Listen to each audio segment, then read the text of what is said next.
This morning, Melbourne Freedom's fast-tracked lockdown to finally lift on Thursday night, relief for families. Sydney celebrates 80% fully vaccinated, more rules gone overnight.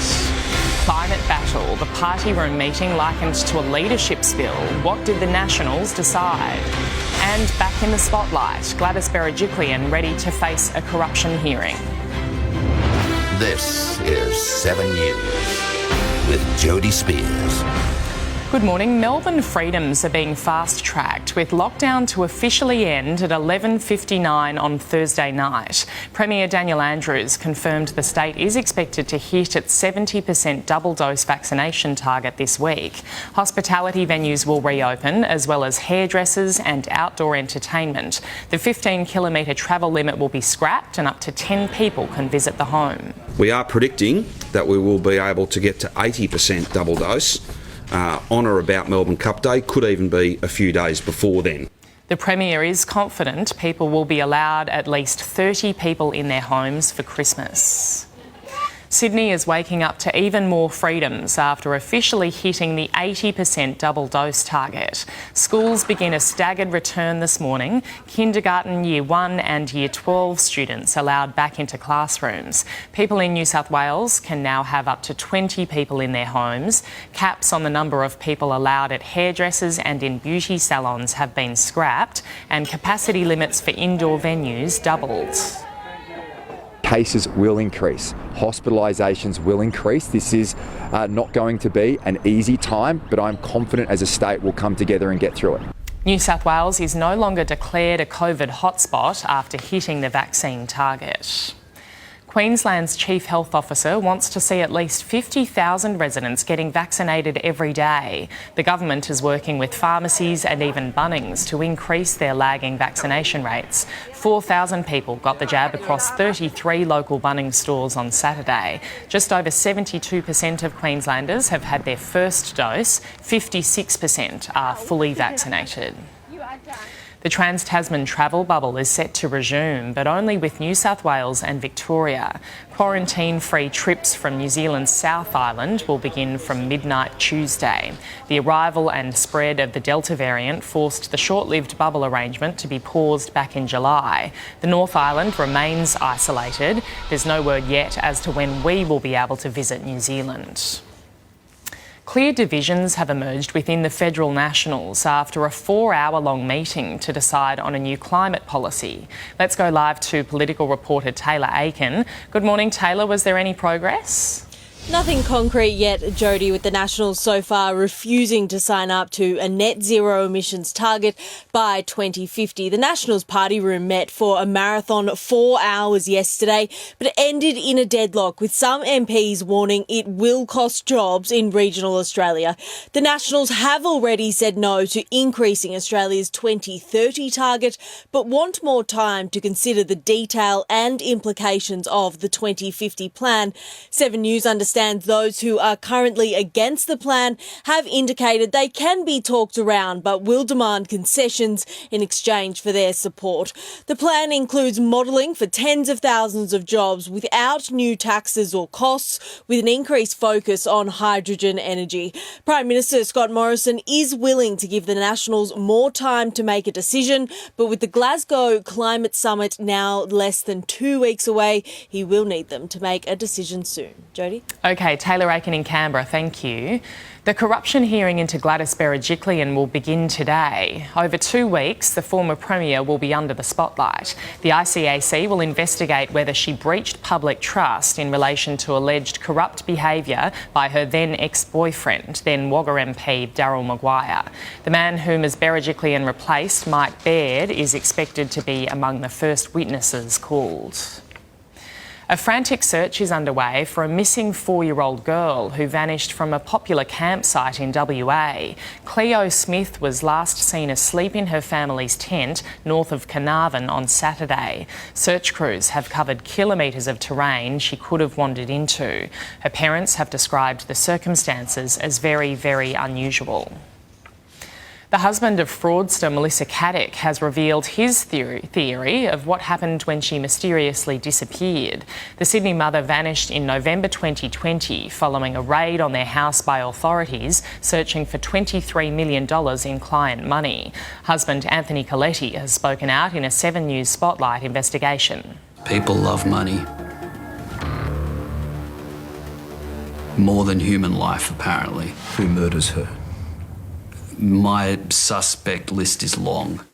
Melissa's foot was found washed up on a beach, but there's been no other sign of her. New South Wales Premier Dominic Perrottet has announced he and his wife Helen are expecting their 7th child.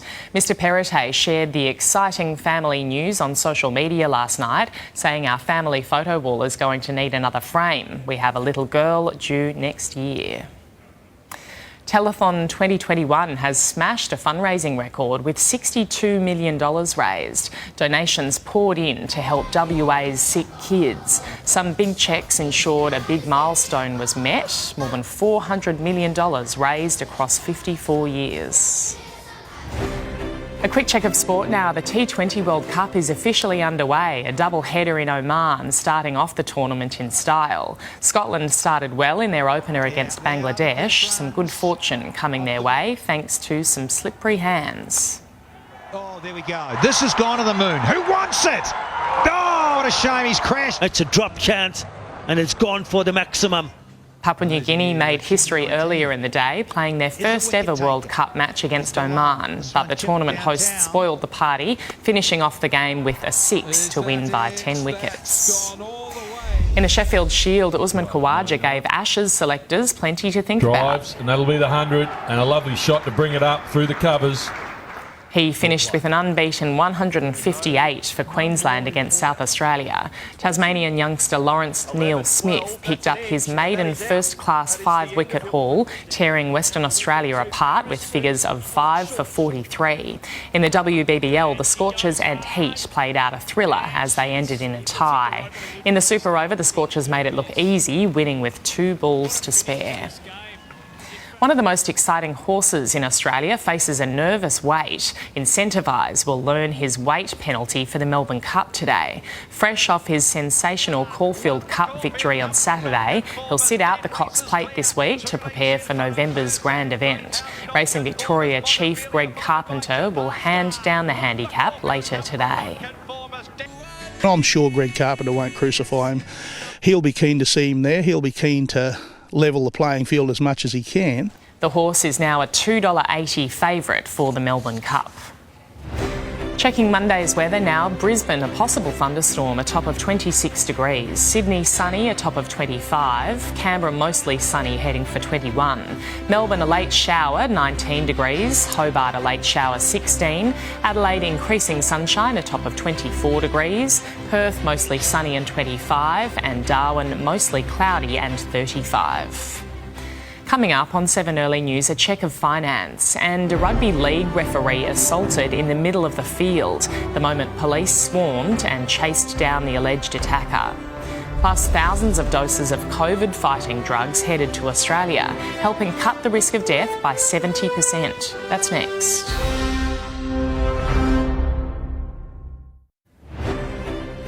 These are the stories we're following on Early News. Lockdown will finally lift in Melbourne this week with the state's COVID freedoms fast-tracked. Sydney is celebrating hitting the 80% vaccination target with even more rules scrapped overnight.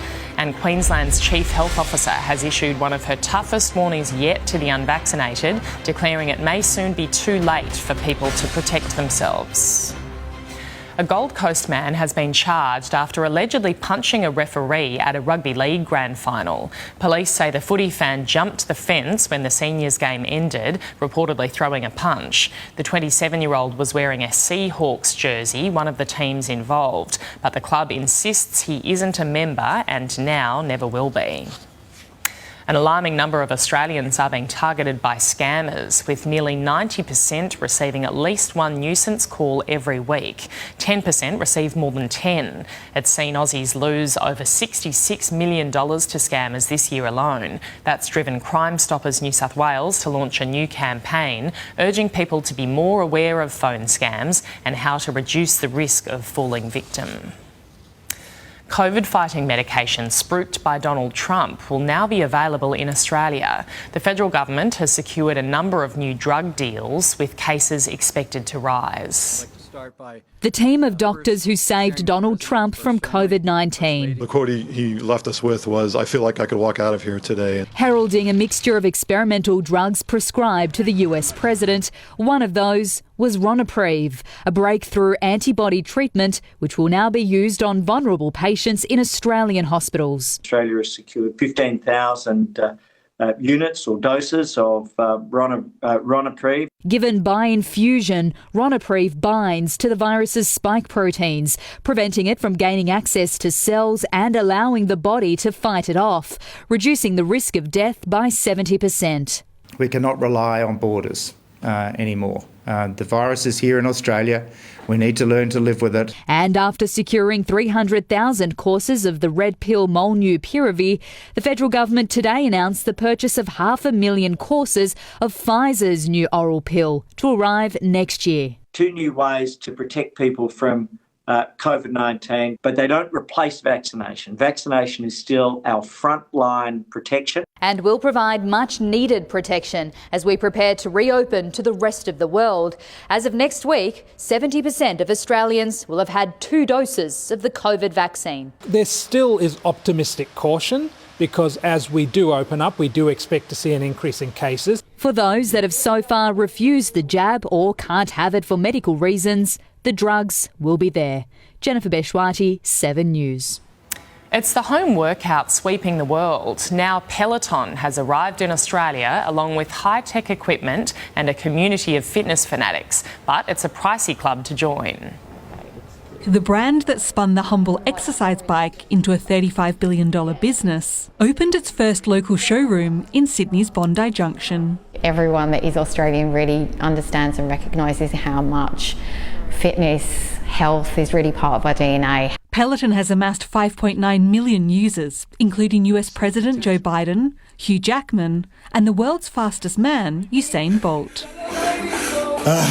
It offers 15,000 workouts. They've tapped into that very unique American style of workouts where there's so much energy, and after every workout there's high fives and there's all that buzz. But it's not for the faint of heart or wallet. The bike costs over $2,000 plus $59 a month for the app. Buying a basic version of the app alone is $17 a month. 30-day free home trials are available in East Coast cities. Peloton says customers want community fitness made personal. I want it now. I want it localised. I want to do it on my terms, in my time frame. As Australia emerges from lockdown, more community fitness groups are opening up again.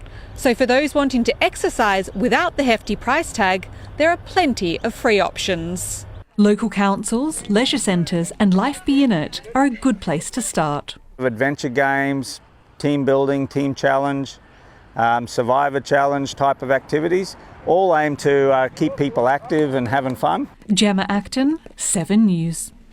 Birdwatchers across the country are joining up for a special census. From today, novice twitchers can keep an eye on their fly-in, fly-out locals and help the week-long Aussie backyard bird count.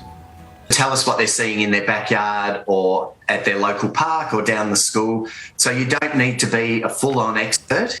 Participants need to get a special app and sit in one spot for 20 minutes. They can submit just one count or as many as they like. Checking finance now, the Dow Jones is rising. The Nasdaq is also gaining this morning. In London, the FTSE added 26 points and Germany's DAX rose by 125. On the commodities market, gold is trading at $1,768 an ounce. Oil is $83 a barrel. The Aussie dollar is buying 74 US cents, just shy of 85 Japanese yen, and $1.05 New Zealand. Coming up on 7 Early News, that's a wrap. A Russian film crew who shot a movie in space now back on Earth.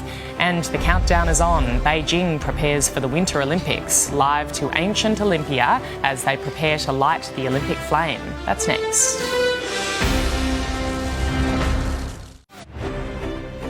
These are the stories we're following on Early News. Lockdown will finally lift in Melbourne this week with the state's COVID freedoms fast-tracked. Sydney is celebrating hitting the 80% vaccination target with even more rules scrapped overnight. And Queensland's Chief Health Officer has issued one of her toughest warnings yet to the unvaccinated, declaring it may soon be too late for people to protect themselves. At least 19 people have been killed in floods in southern India after torrential rain caused rivers to overflow. Rising floodwaters have washed away houses and cut off villages and towns. Days of heavy rainfall caused several deadly landslides.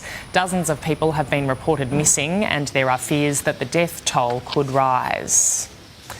A Russian film crew have returned to Earth after shooting the first movie in space. The actress and director touched down in Kazakhstan after spending 12 days on the International Space Station. Crews on the ground filmed the landing as part of the movie. The Olympic flame will once again be lit, marking the countdown to the Beijing Winter Olympics in February. Let's go live now to Europe Bureau Chief Hugh Whitfeld in Greece. Good morning, Hugh. The final rehearsal didn't quite go as planned. Jodie, the weather hasn't been great for trying to use the sun to light a flame here. It's been cloudy and overcast, so they had to rely on a flame they managed to light a couple of days ago for the final rehearsal that involved no costumes. They were worried about them getting wet and muddy ahead of the traditional ceremony to take place right in front of the ancient temple of Hera later tonight, Australian time. The forecast is pretty good for the morning here, so that is good news to kick off what will be a truncated torch relay. Usually after the flame is lit, it goes for a tour around Greece for a week before being handed over to Games organisers. This time, though, the flame will be carried by just 3 torchbearers here in ancient Olympia before being taken to Athens and spending the night in the Acropolis. There at the Acropolis, in the last couple of hours, 2 activists have been detained by Greek police for unfurling banners, one Tibetan flag and a Hong Kong pro-democracy banner as well. The 2 activists detained, shouting slogans calling for the Beijing Games to be boycotted. There is ongoing questions among some in the international community about China's human rights record, which so far have been dismissed by the IOC. The Chinese flag lining the streets here in ancient Olympia as Beijing prepares to become the first city to host both the summer and winter Olympic Games. Officially, the shorter relay and the fact the flame ceremony will take place behind closed doors is being blamed on COVID protocols. You'd have to think organisers will be keen to avoid any controversy though as well. 109 days to go now before the Beijing Winter Olympics begin. The Olympics rolling around pretty quick after Tokyo, Jodie. They sure are. OK, Hugh Whitfeld in Greece, thank you. Former US President Bill Clinton has been discharged from hospital after receiving treatment for an infection. The 75-year-old walked out arm in arm with his wife Hillary, giving a thumbs up when asked how he was feeling. Mr Clinton spent 5 days in a California hospital being treated for a urinary tract infection that spread to his bloodstream. The Duke and Duchess of Cambridge have walked the green carpet in London ahead of the inaugural award ceremony for the Earthshot Prize. Launched by Prince William, the prize aims to find new ideas and technologies to tackle climate change. Each winner will receive a grant worth more than $1.8 million. An Australian program, Living Seawalls, is among the nominees. A quick recap of sport. The T20 World Cup started overnight in Oman. Papua New Guinea played their first ever World Cup match against the tournament hosts, but they couldn't get it done as Oman sealed a 10-wicket win with a 6. Just a short while ago, Bangladesh let one slip through their fingers, losing by 6 runs to Scotland. Fresh off his stunning Caulfield Cup victory on Saturday, Incentivise will learn his weight penalty for the Melbourne Cup. He will sit out the Cox Plate this week to prepare for November's grand event, as he's now sitting as $2.80 favourite. Some scary scenes in the Premier League this morning as Tottenham and Newcastle's clash was stopped. This is very urgent. This is very urgent. The teams were taken off the field for 20 minutes as the fan was taken to hospital, thankfully in a stable condition.